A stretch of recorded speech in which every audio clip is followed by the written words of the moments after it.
voyez, je suis très serein parce que, vous voyez, et la lutte contre la corruption, je crois que ça a fait l'objet de promesses de tous les présidents qui se sont suicidés à la tête de cette nation. Et personne ne peut être contre la lutte contre la corruption.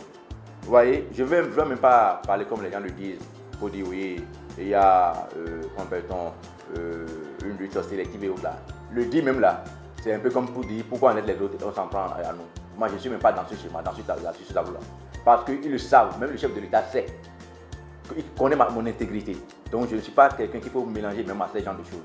Parce que, figurez-vous, ce dossier a été évoqué pour la première fois en Conseil des ministres en juin 2017. Et après mes sorties, vous voyez qu'on a arrangé ça rapidement.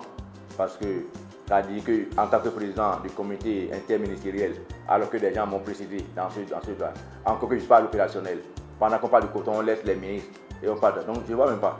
Donc moi je suis très serein, très serein alors.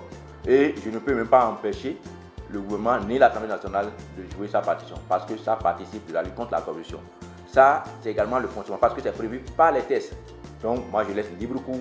Ce que je sais, je suis un homme de foi. Je ris quand j'entends même certaines personnes parler. Je crois que l'Assemblée est libre de jouer sa partition, le gouvernement est libre de jouer sa partition, la justice est libre de jouer sa partition. Donc je n'ai pas d'état d'âme, je suis serein, je dors, contrairement à ce que les gens pensent, je dors correctement bien. Donc, et je laisse les institutions jouer leur partition dans ce dossier. Mais je ris parce que j'ai suivi une émission récemment sur une télévision où j'ai entendu des gens parler. Je l'ai bien souhaité, et je crois que certains dossiers qui sont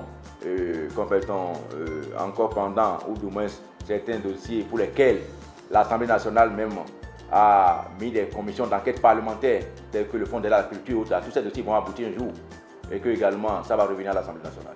Mais non, je réponds Dali, je n'ai même pas de choix.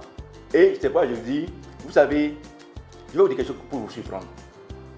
Vous savez, j'ai connu dans ma vie, et comme je vous ai dit que je suis un chrétien, j'ai connu quelqu'un dans la Bible. Je dis, ça n'aura pas lui-même cette affaire. Parce que Dieu même prendra ma vengeance. Mais si pas extraordinaire, ça se passe que c'est dans le plan de Dieu et Dieu veut révéler sa gloire. Dieu veut révéler sa gloire parce que, vous savez, j'ai connu dans la Bible quelqu'un qu'on appelle Joseph. Joseph a quitté la prison pour devenir Premier ministre. J'ai connu au Bénin quelqu'un qu'on appelle Patrice Talon. Il a quitté l'exil pour devenir président de la République. J'ai connu quelqu'un qu'on appelle Nelson Mandela. Il a quitté la prison pour devenir président de la République. Et je dis, personne ne peut retrouver Gérontin dans un dossier de détournement ou de quoi que ce soit, de mauvaise gestion dans ce pays sur 1 franc.